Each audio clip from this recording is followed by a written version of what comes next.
sleeves. I forget what they call it, like a muscle shirt kind of thing. She must be really warm-blooded. I got my sweater on today. So anyway, yeah. So getting charged $236 a month. Okay. It's not that much. It really isn't that much, right? And when I bought the drum kit, okay, I did the down payment. Was the first down payment? Yeah, I think 20% down, so it was something like 600 some odd bucks or $700, whatever it was I put on there. And I think it brought my credit card from $2,100 up to $2,800 and something.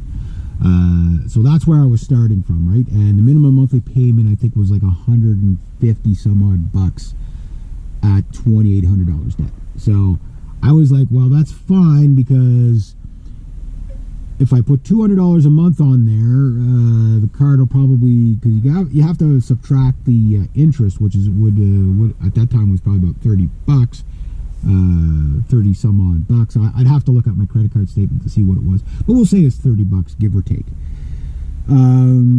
So out of $200, you're coming down 170, right?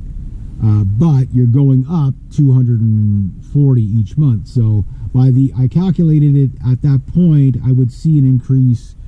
I'll probably have about between February to February, if I could only make the very minimum payment of $200, my debt would rise to about $4,000 some odd dollars on the credit card by the time the last drum payment came in, which would, at $4,600 on the credit card, which was the highest debt I've had so far, which was 3 really super guitars and a bass.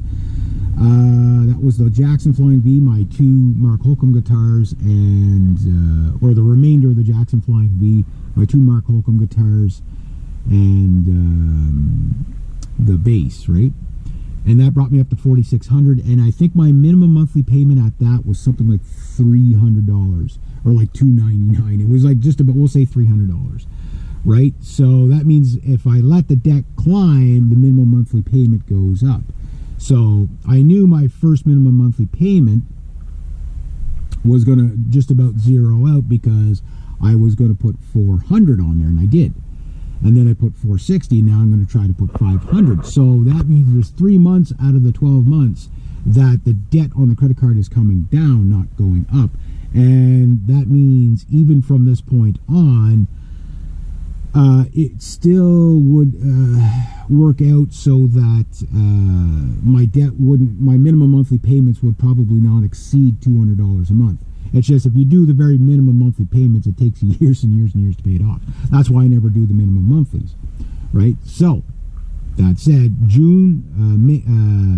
May, June, and July are my critical months to get the debt down. So once I get that debt down well below 2,000, then like I know I'm okay through the winter. Like I know that my minimum monthly payments are not going to be very much.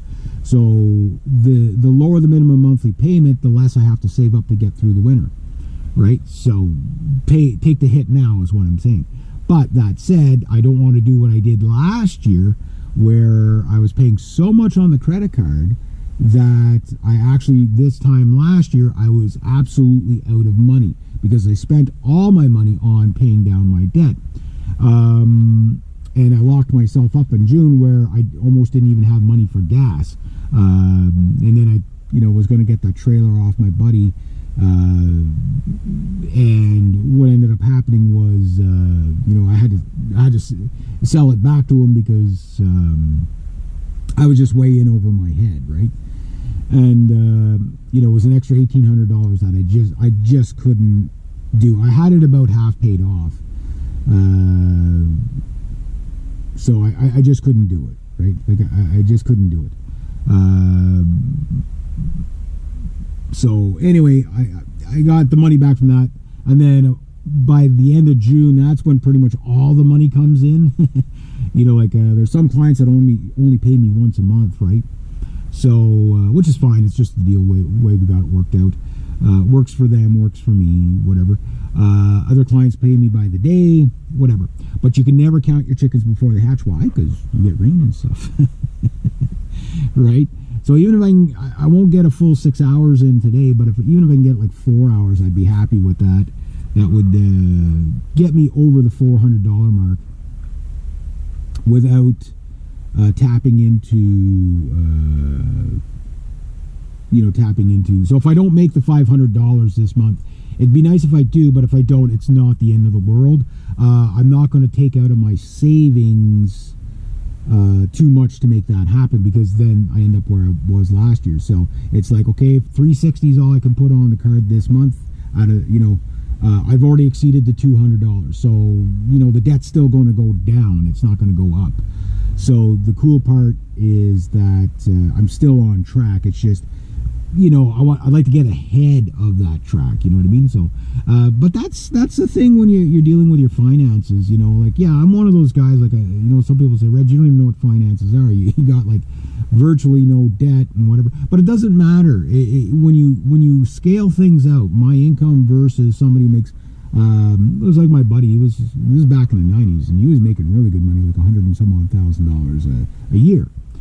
And he's like, well, Reg, he goes, and I'm like, yeah, I'm broke. He goes, you're not. He goes, yeah, but you're not in debt. And he goes, I owe a house, I owe this, I owe that.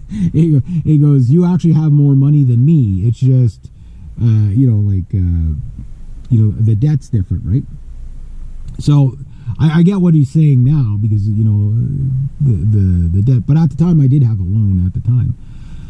So the good news is I'm ahead of the game. But today was going to leapfrog me into being, even an extra month ahead of the game, which, would have been really, really, really nice. But we'll see what happens. I got to make my credit card payment tomorrow. That's why today was kind of like the last kind of hurrah in May. And the good news is that May, of my goal of $1,500, I'm pretty sure I exceeded it. So if I didn't, so I'm going to make a little bit more than I anticipated to make, which is good. June, I anticipate making a lot more, but we'll see. My goal for June is 1,800.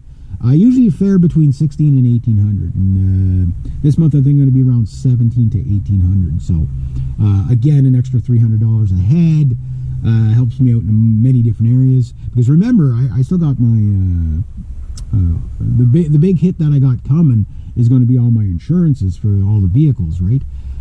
Plus, something I almost forgot about, but the chickens, I gotta come up with money for that. But I told my dad, I said, when I get paid from my big client, or not big client, but the client that pays me once a month, I'm going to take the money from that and I'm going to give them, a third for the chickens, right? So between my brother, my dad, and I, we're all going splits on the chickens. So they're supposed to be here tomorrow. So if I can do that, then what ends up happening is I'm all caught up on everything. But that's, the chickens are kind of a bit of a black swan too. It's funny how you get committed to money. It's like, oh, well, suddenly we got to go halves on something. This happens sometimes with my buddy and I, where it's like we got to go halves on gas for something. It's like, we make it back, but it's just I don't have the disposable income float for that. I don't have a float this year. I didn't have a float last year either. And a float is basically having a few grand sitting there, so that when, okay, we're going to put the initial down, investment in something, whether it's gas or whatever. Okay, yeah, no problem. I'll go get $50 worth of gas. Then when we get paid, I make it back, right? Stuff like that. I don't have that this year. That's why it took me so long just to get my two-stroke mix. Whatever. I still don't have proper chainsaw oil.